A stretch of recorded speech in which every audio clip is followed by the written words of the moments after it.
அத்தியாயம் 21. எங்கள் காஷ்மீர பயணம். இப்பொழுது நீ பயணம் மேற்கொள்ளும் அளவிற்கு பலமடைந்து விட்டாய். நான் உன்னுடன் காஷ்மீரத்துக்கு வருகிறேன். ஆசிய காலராவிலிருந்து நான் மிக அதிசயமான முறையில் குணமடைந்த 2 நாட்களுக்குப் பிறகு ஸ்ரீ யுக்தேஸ்வர் என்னிடம் இவ்வாறு கூறினார். அன்று மாலை 6 பேர் அடங்கிய எங்கள் குழு வடக்கே செல்லும் ரயிலில் ஏறியது. நாங்கள் முதலில் சாவகாசமாக தங்கியது இமயக் குன்றுகளின் அரியாசனத்தில் ராணி போல் வீற்றிருக்கும் சிம்லா நகரத்தில்தான். நாங்கள் அந்நகரத்தின் செங்குத்தான வீதிகளில் நடந்தவாறு அந்த அற்புதமான காட்சிகளை ரசித்தோம். ரம்மியமான திறந்த கடை வீதியில் உட்கார்ந்தபடி ஸ்ட்ராபெரி வாங்குங்கள் என்று ஒரு கிழவி கூவிக்கொண்டிருந்தாள். அந்த விசித்திரமான சிறு சிவப்பு பழங்களைக் கண்டு குருதேவருக்கு ஓர் ஆவல் உண்டாயிற்று. அவர் ஒரு கூடை பழங்களை வாங்கி பக்கத்தில் இருந்த கனாய்க்கும் எனக்கும் அதை கொடுத்தார். நான் ஒரு பழத்தை எடுத்து ருசித்தேன். ஆனால் உடனே அதை கீழே துப்பினேன். ஐயா, என்ன புளிப்பு இந்த பழம்! இந்த ஸ்ட்ராபெரி பழங்களை என்னால் என்றும் விரும்பவே முடியாது. என் குருதேவர் சிரித்தார். இவற்றை நீ விரும்பவே செய்வாய். அமெரிக்காவில் அங்கு ஓர் இரவு விருந்தின் போது உன்னை விருந்தோம்பும் மாது அவைகளை சர்க்கரையும் பாலேடும் கலந்து பரிமாறுவார். அவர் அதை முட்கரண்டியால் மசித்துக் கொடுக்கும் பொழுது நீ அதை உண்டுவிட்டு, ஆஹா, என்ன ருசியான ஸ்ட்ராபெரி பழங்கள் என்பாய். அப்பொழுது சிம்லாவின் இந்நாள் உன் நினைவிற்கு வரும். ஸ்ரீ யுக்தேஸ்வர் முன்னோடியாக கூறியது என் மனத்திலிருந்து மறைந்தது. ஆனால் பல வருடங்களுக்குப் பிறகு நான் அமெரிக்கா சென்றடைந்த புதிதில் மறுபடி தோன்றிற்று. நான் மாசச்சூசிட்ஸ் பகுதியைச் சேர்ந்த மேற்கு சமவெளியில் திருமதி ஆலிஸ் டி ஹேசி என்பவர் வீட்டில் இரவு விருந்தினராக நான் இருந்தேன். இவர் பின்னாளில் சகோதரி யோக மாதா என்று அழைக்கப்பட்டார். அந்த ஸ்ட்ராபெரி பழங்கள் இனிப்பு பண்டமாக மேஜை மேல் வைக்கப்பட்ட பொழுது அவர் ஒரு முட்கரண்டியை எடுத்து பாலேட்டுடன் சர்க்கரையும் சேர்த்து என் பழங்களை மசித்தபடியே கூறினார். இந்த பழம் சற்று புளிப்பாக இருக்கும். அதை இந்த மாதிரி கலந்தால் உங்களுக்கு பிடிக்குமென நினைக்கிறேன். நான் ஒரு வாய் சாப்பிட்டு விட்டு, ஆஹா, என்ன ருசியான ஸ்ட்ராபெரி பழங்கள் என கூவினேன். உடனேயே சிம்லாவில் எனது குரு முன்னோடியாக கூறியது ஆழங்காண முடியாத நினைவு குகையிலிருந்து வெளிவந்தது. இறைவனோடு ஒன்றிய அவரது மனம் வெகு காலத்திற்கு முன்பே வருங்கால வெளியில் சஞ்சரிக்கும் கர்ம வினைகளின் சம்பவங்களை கண்டுபிடித்ததை உணர்ந்து நான் பிரமிப்படைந்தேன். எங்கள் குழு சீக்கிரமே சிம்லாவை விட்டு ராவல்பிண்டிக்கு ரயிலேறியது. அங்கு நாங்கள் 2 குதிரைகளால் இழுக்கப்படும் மேல் பகுதி மூடப்பட்ட ஒரு பெரிய குதிரை வண்டியை காஷ்மீரத்தின் தலைநகரமாகிய ஸ்ரீநகர் செல்வதற்கு 7 நாள் பயணமாக வாடகைக்கு எடுத்துக்கொண்டோம். வடக்கு நோக்கிச் சென்ற எங்கள் 2வது நாள் பயணம் உண்மையான இமயத்தின் பரந்த தன்மையை எங்கள் பார்வைக்கு கொண்டு வந்தது. எங்கள் வண்டியின் இரும்பு சக்கரங்கள் வெப்பம் மிகுந்த மலைப்பாதைகளில் இரைச்சலிட்டு செல்லும் பொழுது மாறி மாறி வரும் இமயத்தின் கம்பீரமான காட்சிகளைக் கண்டு சொக்கி நின்றோம். ஆடி குருதேவரிடம் கூறினான், ஐயா, இந்த பேரழகிய காட்சிகளை தெய்வத்தன்மை பொருந்திய உங்களுடன் சேர்ந்து அனுபவிப்பதில் நான் மிக மகிழ்ச்சி அடைகிறேன். நான் இப்பயணத்திற்கான ஏற்பாடுகளை செய்ததால் ஆடியின் ரசிப்பைக் கண்டு எனக்கு ஒரு மகிழ்ச்சி துடிப்பு உண்டாயிற்று. ஸ்ரீ யுக்தேஸ்வர் என் எண்ணத்தை அறிந்து கொண்டார். என் பக்கம் திரும்பி என் காதில் கிசுகிசுத்தார். ரொம்பவும் பெருமைப்படாதே. ஆடியின் மனம் தற்சமயம் நம்மை விட்டு நகர்ந்து ஒரு சிகரெட் பிடிக்கும் அவாவில் ஈடுபட்டிருக்கும் அளவு இயற்கை காட்சிகளில் ஒன்றவில்லை. எனக்கு ஒரே அதிர்ச்சி. ஐயா, தயவு செய்து இம்மாதிரியான இனிமையற்ற வார்த்தைகளை கூறி நம் மகிழ்ச்சியை குலைக்காதீர்கள். ஆடி சிகரெட்டுக்கு அலைகிறான் என்று நான் நம்பவே மாட்டேன் என்றேன் மெல்லிய குரலில். எப்பொழுதும் தோன்றியதை பேசிவிடும் என் குருவை நான் கலக்கத்துடன் நோக்கினேன். நல்லது, நான் ஆடியிடம் எதுவும் கூறப்போவதில்லை. குருதேவர் உள்ளூர நகைத்தவாறு கூறினார். ஆனால் வண்டி நின்றவுடனே அவன் இந்த வாய்ப்பை சீக்கிரமே பயன்படுத்திக் கொள்வதை நீயே காண்பாய். வண்டி ஒரு சிறு சத்திரத்திற்கு வந்து சேர்ந்தது. குதிரைகளுக்கு தண்ணீர் காட்டுவதற்கு அவைகளை நடத்திக் கொண்டிருந்த பொழுது ஆடி வினவினான், ஐயா, நான் இந்த வண்டிக்காரனுடன் கொஞ்ச நேரம் சென்றால் பரவாயில்லையா? கொஞ்சம் வெளிக்காற்றை சுவாசிக்கலாம் என தோன்றுகிறது. ஸ்ரீ யுக்தேஸ்வர் அனுமதி கொடுத்துவிட்டு என்னிடம் குறிப்பிட்டார். அவனுக்கு தற்சமயம் தேவையானது நல்ல காற்று இல்லை, நல்ல புகைதான். வண்டி தூசு படிந்த தெருக்கள் வழியாக சத்தமிட்டுக் கொண்டு அதன் பயணத்தை தொடங்கியது. குருதேவர் சிமிட்டும் கண்களுடன் என்னிடம் கூறினார், வண்டியின் கதவு வழியாக உன் கழுத்தை வளைத்துப் பார்த்து ஆடி காற்றுடன் என்ன செய்கிறான் என்று பார். நான் அப்படியே செய்தேன். அங்கு ஆடி சிகரெட் புகை வளையங்களை வெளியிட்டுக் கொண்டிருப்பதை பார்த்து எனக்கு ஒரே அதிர்ச்சி. நான் மன்னிப்பு கோரும் பாவனையில் ஸ்ரீ யுக்தேஸ்வரை நோக்கினேன். எப்பொழுதும் போலவே நீங்கள் சொன்னது சரிதான் ஐயா. ஆடி புகையை ஊதி அனுபவித்துக் கொண்டே இயற்கை காட்சிகளை ரசிக்கிறான். என் நண்பன் வண்டிக்காரனிடமிருந்து அதை பரிசாக பெற்றிருக்கிறான் என்றும் ஊகித்தேன். கல்கத்தாவிலிருந்து ஆடி சிகரெட் கொண்டு வரவில்லை என எனக்குத் தெரியும். நாங்கள் வளைந்து வளைந்து சென்ற அப்பாதையில் ஆறுகள், பள்ளத்தாக்குகள், செங்குத்தான பாறைகள் மற்றும் கணக்கில்லாத மலைப்பாளங்களின் அடுக்குகள் இவைகளை கண்டு களித்தவாறு எங்கள் பயணத்தை தொடர்ந்தோம். ஒவ்வொரு இரவும் நாங்கள் ஒரு கிராம சத்திரத்தில் எங்கள் உணவை சமைத்துக் கொண்டோம். ஸ்ரீ யுக்தேஸ்வர் என் ஆகாரத்தில் தனி அக்கறை செலுத்தி நான் ஒவ்வொரு தடவையும் உணவு உட்கொள்ளும் பொழுது எலுமிச்சை சாற்றையும் அருந்த வேண்டுமென்று வற்புறுத்தினார். ஆட்டம் கண்ட வண்டி அசௌகரியத்திற்கென்றே அமைக்கப்பட்டிருந்த போதிலும் இன்னும் பலவீனமாக இருந்த நான் தினமும் தேறிக்கொண்டுதான் இருந்தேன். மத்திய காஷ்மீரத்தை நெருங்க நெருங்க மகிழ்ச்சியுடன் கூடிய எதிர்பார்ப்புகள் எங்கள் இதயத்தை நிரப்பின. தாமரை ஏரிகள், மிதக்கும் தோட்டங்கள், மேல் விதானத்துடன் கூடிய அழகிய படகுகள், அநேக பாலங்கள் உடைய ஜீலம் நதி, பூக்களால் நிரம்பப் பெற்ற புல்வெளிகள் எல்லாமே இமயத்தால் சூழப்பட்ட ஸ்வர்க்க பூமி. உயர்ந்து வரவேற்கும் மரங்களால் சூழப்பட்ட ஒரு வீதியினூடே எங்கள் ஸ்ரீநகர் விஜயம் துவங்கியது. கம்பீரமான குன்றுகளை நோக்கியவாறு இருந்த 2 அடுக்குகள் கொண்ட சத்திரத்தில் நாங்கள் அறைகள் எடுத்துக் கொண்டோம். நீரோட்டம் அங்கு தென்படாததால் அருகில் இருந்த ஒரு கிணற்றிலிருந்து எங்களுக்கு வேண்டிய தண்ணீரை இறைத்துக் கொண்டோம். கோடை பருவம் மிக சௌகரியமாயிருந்தது. மிதமான உஷ்ணமுடைய பகல்கள் மற்றும் கொஞ்சம் குளிரும் இரவுகள். சுவாமி சங்கரருக்கென்று அர்ப்பணிக்கப்பட்ட ஸ்ரீநகரில் இருந்த ஒரு புராதனமான கோயிலுக்கு யாத்திரை செய்தோம். அம்மலை சிகரத்தில் வான்முகட்டை கம்பீரமாக எட்டும் அந்த ஆசிரமத்தைக் கண்டதும் நான் ஒரு பரவச நிலையை அடைந்தேன். ஒரு தூர தேசத்தில் மலை உச்சியில் இருக்கும் மாளிகை ஒன்றின் காட்சி தோன்றியது. ஸ்ரீநகரில் உள்ள சங்கரரின் அவ்வுயர்ந்த கோயில் நான் பல வருடங்களுக்குப் பிறகு அமெரிக்காவில் நிறுவிய செல்ஃப் ரியலைசேஷன் ஃபெலோஷிப் என்ற நிறுவனத்தின் தலைமை அலுவலக கட்டிடமாக மாறியிருந்தது.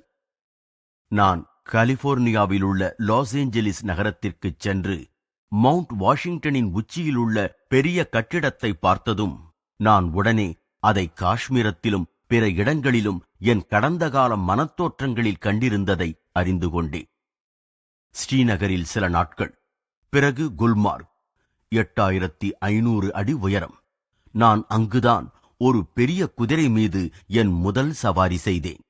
ராஜேந்திரா ஒரு சிறிய குதிரை மிக வேகமாக ஓடும் விருப்பத்தினால் உந்தப்பட்ட ஓட்டக்குதிரை மீது ஏறினார். நாங்கள் மரக்காளான்கள் மிகுந்த அடர்ந்த மரங்கள் நிறைந்த காட்டினூடே பனி மூட்டத்தால் மறைக்கப்பட்டிருந்த அபாயகரமான தடங்கள் வழியாக செங்குத்தான கிலன்மார்க் மலைப்பாதையில் செல்லலுற்றோம். ஆனால் ராஜேந்திராவின் சிறு குதிரை ஆபத்தான வளைவுகளில் கூட என் பெரிய குதிரைக்கு சற்றும் அவகாசம் கொடுக்கவில்லை. ராஜேந்திராவினுடைய குதிரை போட்டி போடுவதில் ஆர்வத்தைத் தவிர வேறு எதை பற்றியும் கவனிக்காமல் சோர்வின்றி மேலும் மேலும் தொடர்ந்து வந்து கொண்டிருந்தது. எங்கள் சிரமமான பந்தயத்திற்கு அங்கொரு கண்கொள்ளா காட்சி பரிசாக கிடைத்தது. இப்பிறப்பில் முதல் முறையாக எல்லா பக்கங்களிலும் மிக பெரிய துருவக் கரடிகளின் நிழல் உருவம் போன்று அடுக்கடுக்காக பனிமூட்டம் பெற்று மகோன்னதமாக விளங்குகின்ற இமயத்தைக் கண்டேன். சூரிய ஒளியுடன் கூடிய நீல வானத்திற்கு எதிராக முடிவற்று தொடர்ந்து பனிமலைகள் பேரானந்தமாக என் கண்களுக்கு விருந்தளித்தன. நான் என் இளம் தோழர்களுடன் அனைவரும் மேலங்கி அணிந்திருந்தோம். ஜொலிக்கும் வெண்மலைச் சரிவுகளில் ஆனந்தமாக புரண்டேன். நாங்கள் இறங்கி வரும் பொழுது தூரத்தில் ஒரு பெரிய கம்பளம் விரித்தாற் போன்று மஞ்சள் பூக்கள் அக்குன்றுகளின் சூனியத்தையே முழுமையாக மாற்றியிருந்ததைக் கண்டோம்.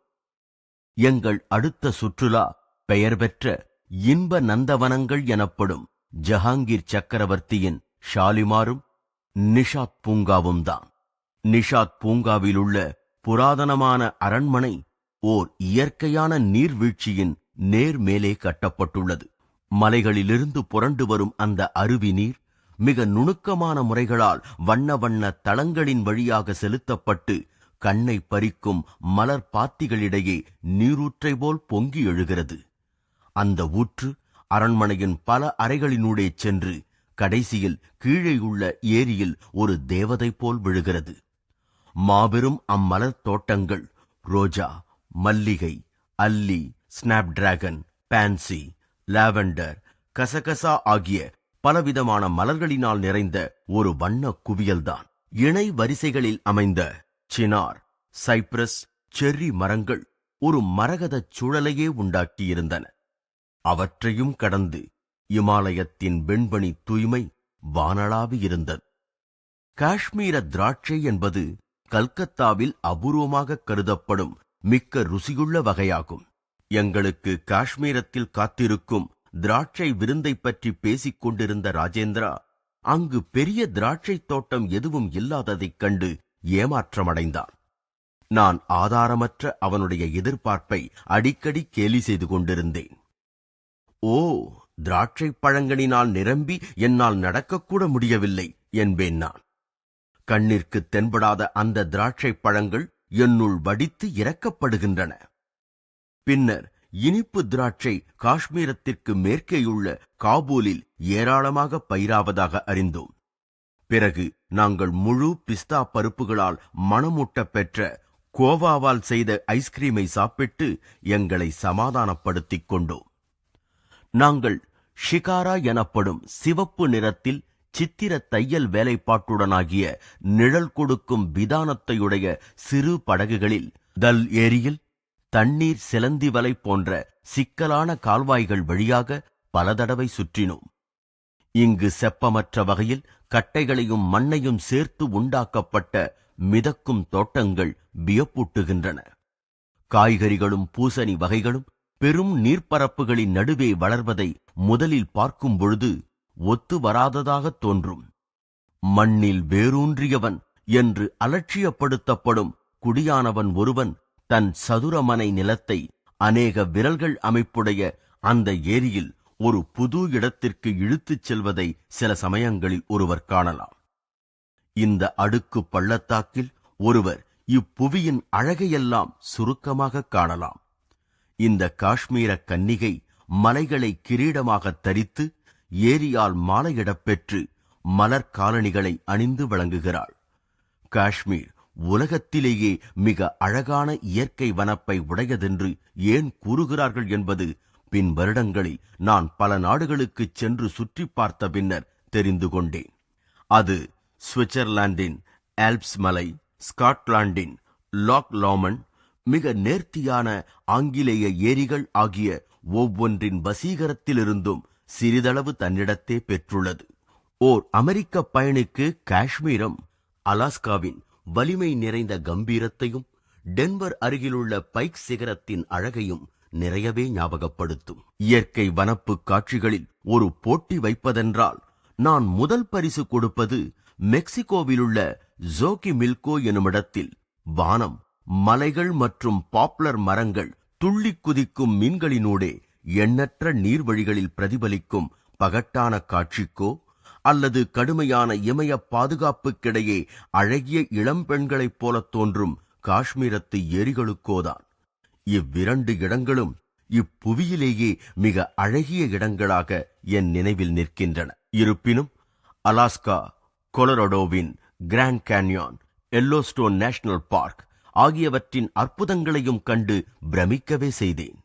எல்லோஸ்டோன் பார்க்கில் எண்ணற்ற வெப்ப நீரூற்றுகள் கடிகாரத்தின் ஒழுங்குமுறை போன்று ஒரே சீராக மிக உயரமாக பொங்கி வருவது உலகத்திலேயே இந்த ஓர் இடமாகத்தான் இருக்கும்.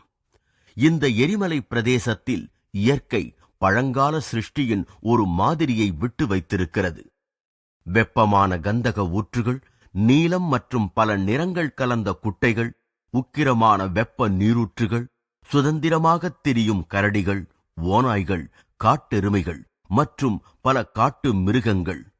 வயோமிங் வீதிகளின் வழியாக காரில் சென்று டெவில்ஸ் பெயிண்ட் பாட் என்னும் சாத்தானின் வண்ணப்பானையான கொதிக்கும் வெப்பமான சேறு, களகளவென்று சப்தம் செய்யும் ஊற்றுகள், வழியும் வெப்ப நீரூற்றுகள், நீராவி எழும் ஊற்றுகள் ஆகியவற்றை பார்த்தபின் எல்லோஸ்டோன் அதனுடைய தனித்தன்மைக்கு ஒரு சிறப்பு பரிசு பெற தகுதியானது என என்னை கூறச் செய்தது. கலிபோர்னியாவில் யோசிமிட்டி பார்க்கில் உள்ள புராதனமான மாட்சிமையுடன் விளங்கும் வான்முகட்டை எட்டும் பெரிய தூண்களைக் கொண்ட சிக்வாய் மரங்கள் தெய்வீக திறனால் திட்டமிடப்பட்ட இயற்கையின் பச்சை நிற கோயில்களாகும்.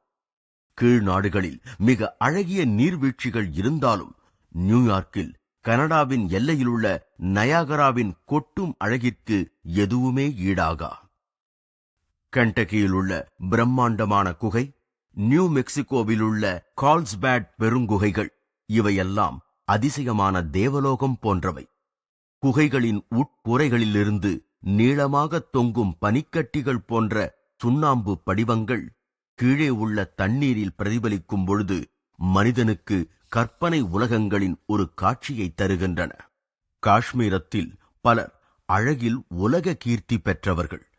ஐரோப்பியர்களைப் போலவே வெண்ணிறத்தையும் உருவ அம்சங்களையும் அமைப்பையும் கொண்டவர்கள். பலர் நீலக் கண்களையும் செம்பட்டை முடியையும் உடையவர். மேற்கத்திய பாணியில் உடையை அணிந்தால் அவர்கள் அமெரிக்கர்களைப் போன்று தோன்றுவார்கள். இமாலய குளிர்ச்சி அவர்களை வியர்க்கும் வெயில் படாமல் காத்து அவர்களின் வெளிர் நிறத்தை பாதுகாக்கிறது.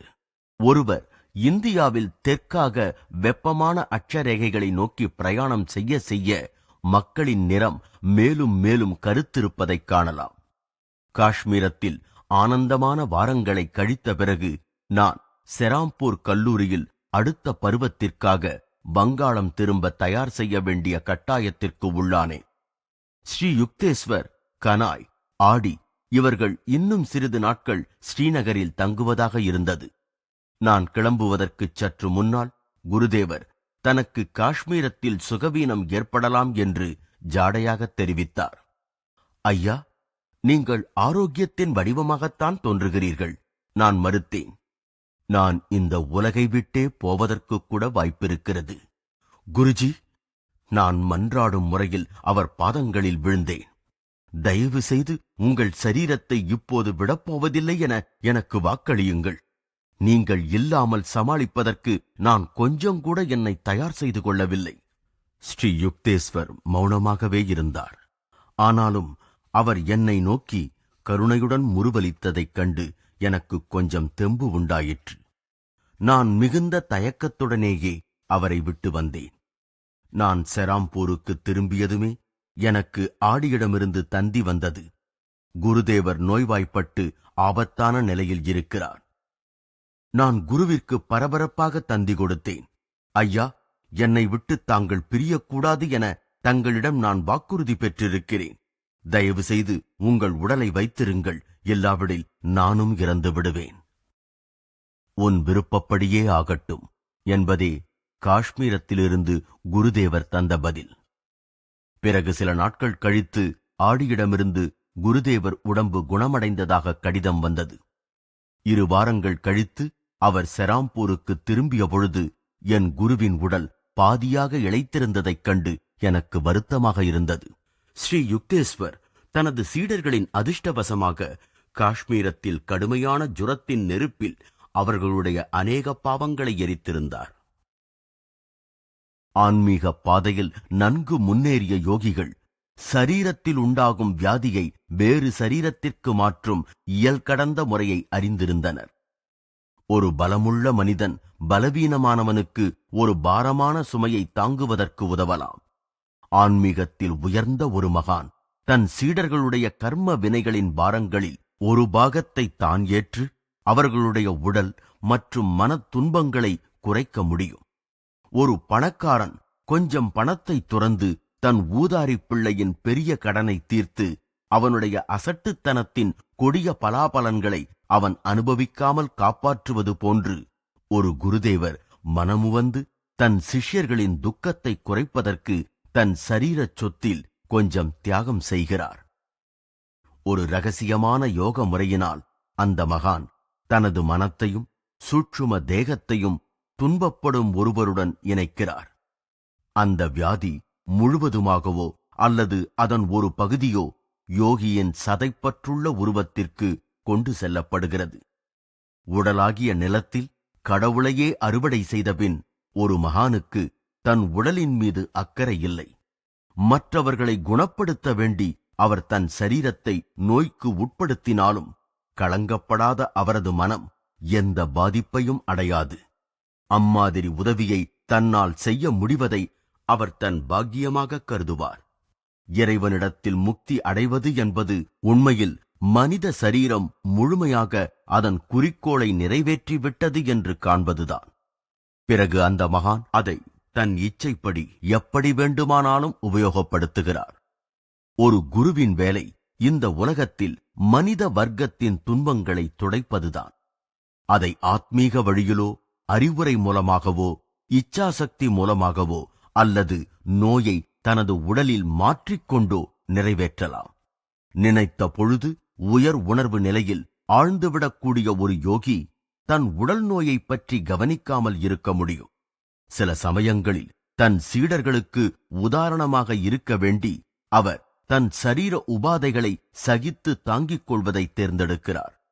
மற்றவர்களின் நோயை ஏற்றுக்கொள்ளுவதன் மூலம் ஒரு யோகி அவர்களுக்காக கர்ம வினைகளின் காரண காரிய விதியை திருப்தி செய்ய முடியும். இந்த விதிமுறை இயந்திர கதியில் அல்லது கணக்கு பிசகாமல் தானாக செயல்படுவது ஆகும். அதன் செயல்முறை தெய்வ அருள் பெற்ற ஞானிகளால் விஞ்ஞானபூர்வமாக சரிக்கட்டப்படலாம். மற்றவர்களை சுகப்படுத்தும் பொழுது ஒரு யோகி தான் சுகவீனமடைந்துதான் ஆக வேண்டும் என்று எந்த தெய்வ நியதியும் இல்லை. சாதாரணமாக அந்த மகானுக்கு எந்த துன்பமும் உண்டாகாமல் அவர் அறிந்த உடனடி நிவாரணத்திற்கான பல்வேறு முறைகளின் மூலம் குணமாக்குதல் நடைபெறுகிறது. இருந்தாலும் அரிய சந்தர்ப்பங்களில் தன் சீடர்களின் பரிணாம வளர்ச்சியை பெருமளவில் துரிதப்படுத்த விரும்பும் ஒரு குரு அவர்களுடைய விரும்பத்தகாத கர்ம வினைகளின் பெரும் பாகத்தை தன் உடலில் தாமாகவே ஏற்று செயல்பட வைக்கலாம். இயேசு தன்னை பலருடைய பாவங்களின் மீட்சிப் பொருளாக கருதினார். அவர் சூட்சுமமான பேரண்டத்தின் காரண காரிய விதிகளுக்கு மனமுவந்து தன்னை உட்படுத்திக் கொண்டு ஒத்துழைத்திராவிடில் அவரிடம் இருந்த தெய்வீக சக்திகளினால் அவரை ஒரு காலம் சிலுவையில் அறைந்து மரணத்தை உண்டாக்கியிருக்க முடியாது. இம்மாதிரி அவர் மற்றவர்களின், முக்கியமாக அவருடைய சீடர்களின் கர்ம வினைகளின் பலாபலன்களை தன்மீதே ஏற்றுக்கொண்டார். இவ்வாறாக அவர்கள் நன்கு புனிதமாக்கப்பட்டு எங்கும் நிறைந்த பரம்பொருள் அல்லது பரிசுத்த ஆவி பின்னர் அவர்கள் மீது இறங்குவதற்கு தகுதி உடையவர்களாக ஆக்கப்பட்டார்கள்.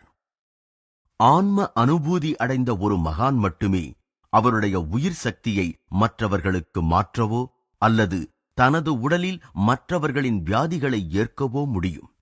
ஒரு சாதாரண மனிதன் இந்த யோக முறையை பயன்படுத்தி நோயை குணமாக்க முடியாது. அம்மாதிரி செய்ய முயல்வதும் விரும்பத்தக்கதல்ல. ஏனெனில் ஆரோக்கியமற்ற சரீரம் ஆழ்ந்த தியானத்திற்கு இடைஞ்சலானது. இந்து சமய நூல்கள் ஒரு மனிதனுக்கு தன் உடலை பேணிக் காப்பது தலையாய கடமை என போதிக்கின்றன. இல்லாவிடில் பக்தி பூர்வமாக மனத்தை ஒருமுகப்படுத்துதல் சாத்தியமாகாது. மிக திடமான ஒரு மனம் எல்லா உடல் உபாதைகளையும் தாண்டி கடவுளை உணர முடியும்.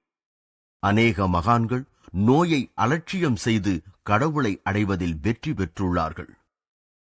அசிசியின் புனித பிரான்சிஸ் தான் உடல் நோயால் துன்புற்றிருந்த போதிலும் மற்றவர்களை குணப்படுத்தியிருக்கிறார். இறந்தவர்களை கூட உயிர்ப்பித்திருக்கிறார். இளமை காலத்தில் தன்னுடைய பாதி உடல் புண்களால் மூடப்பட்டிருந்த ஓர் இந்திய யோகியை ஒரு சமயம் எனக்கு தெரியும். மிகவும் முற்றியிருந்த அவருடைய நீரிழிவு நோய் காரணமாக ஒரு சமயத்தில் 15 நிமிடங்களுக்கு மேல் அவரால் நிலையாக உட்கார முடியாது. ஆனால் ஆன்மீக சாதனையில் அவருக்கிருந்த ஆர்வத்தை எதுவும் தடை செய்ய முடியவில்லை. ஆண்டவா, என்னுடைய இந்த சிதிலமடைந்த கோயிலுக்குள் நீ வருவாயா என வேண்டினார். தன் இடையராத மன வலிமையினால் அந்த துறவி காலக்கிரமத்தில் ஒரு நாளைக்கு 18 மணி நேரம் பத்மாசனத்தில் உட்கார்ந்து பரவச நிலையில் ஆழ்ந்துவிட முடிந்தது. பிறகு அவர் என்னிடம் கூறினார், 3 வருடங்களுக்குப் பிறகு எல்லையற்ற ஜோதி என்னுள் ஒளிரக் கண்டேன். இந்த ஒளி பிரகாசத்தில் தோய்ந்து நான் என் உடலை மறந்தேன். பிறகு தெய்வீக கருணையினால் என் உடல் சீராகி முழுமை பெற்றதைக் கண்டேன். இந்தியாவில் மொகலாய சாம்ராஜ்யத்தை ஸ்தாபித்த அரசர் பாபர் சம்பந்தப்பட்ட சரித்திர பிரசித்தி பெற்ற நோயை குணப்படுத்திய நிகழ்ச்சி ஒன்றுண்டு. அவர் மகன் ஹுமாயூன் வெகு தீவிரமாக நோய்வாய்ப்பட்டிருந்தார். கடுந்துயருற்ற தந்தை தீர்மானத்துடன் தான் அந்த நோயை ஏற்றுக்கொள்வதாகவும் தன் மகன் பிழைக்க வேண்டுமெனவும் பிரார்த்தனை செய்தார். ஹுமாயூன் பிழைத்தெழுந்தார். பாபர் உடனே அவர் மகனை பீடித்திருந்த அதே நோயால் தாக்கப்பட்டு உயிர் துறந்தார். ஒரு பெரிய மகான் என்றால் அவருக்கு சாண்டோவை போன்ற ஆரோக்கியமும் பலமும் இருக்க வேண்டுமென பலர் கருதுகின்றனர். அந்த கருத்து ஆதாரமற்றது. எப்படி வாழ்க்கை முழுவதும் நல்ல ஆரோக்கியத்துடன் இருப்பவர் உள்ளொளி பெற்றே இருப்பார் என்ற நியதி எதுவும் இல்லையோ, அதுபோலவே ஒரு குருவின் உடல் சுகவீனமுற்றிருந்தால் தெய்வீக சக்திகள் அற்றவர் என்று சொல்வதற்கில்லை. ஒரு குருவின் விசேஷ தகுதிகள் ஆன்மீக தகுதிகளே அன்றி உடல் தகுதிகள் இல்லை.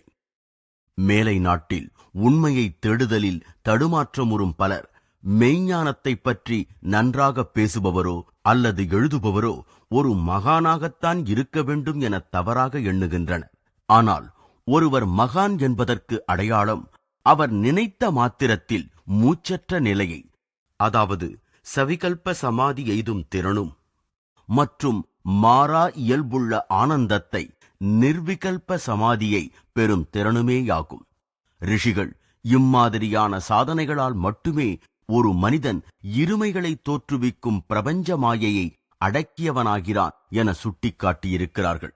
அவன் மட்டுமே ஆழ்ந்த அனுபூதியின் மூலம் ஏகம் சத், அதாவது உள்ளது ஒன்றே ஒன்று எனக் கூற முடியும்.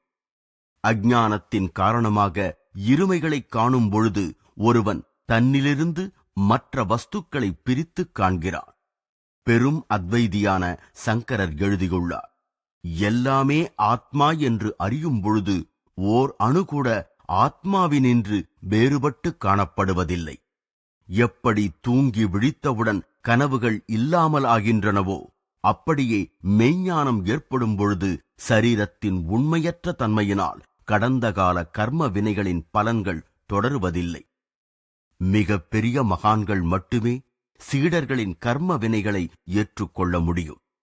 ஸ்ரீ யுக்தேஸ்வர் தன் சீடர்களுக்கு விசித்திரமான முறையில் உதவி புரிய வேண்டுமென அந்தராத்மாவின் அனுமதி பெற்றிருக்காவிடில் ஸ்ரீநகரில் நோயுற்றிருக்க மாட்டார். இறைவனுடன் ஒன்றிய என் குருவை விட தெய்வீக கட்டளைகளை நிறைவேற்றுவதற்கு வேண்டிய அதிகமான ஞான நுண்ணுணர்ச்சிகளை பெற்ற மகான்கள் அபூர்வமே. அவரது இளைத்த உருவத்தைப் பற்றி நான் பச்சாதாபத்தில் சில வார்த்தைகளை கூற முற்பட்ட பொழுது என் குரு வேடிக்கையாக கூறினார், அதிலும் சில நன்மைகள் உண்டு. நான் வருடக்கணக்காக அணியாமல் இருந்த சில சிறிய பனியன்களை இப்போது என்னால் உடுத்த முடிகிறது. குருதேவரின் சந்தோஷமான சிரிப்பை கேட்டபொழுது எனக்கு புனித பிரான்சிஸ் டி சேல்ஸின் சொற்கள் நினைவிற்கு வந்தன. வருந்தும் ஒரு மகான் ஒரு வருந்தத்தக்க மகான்.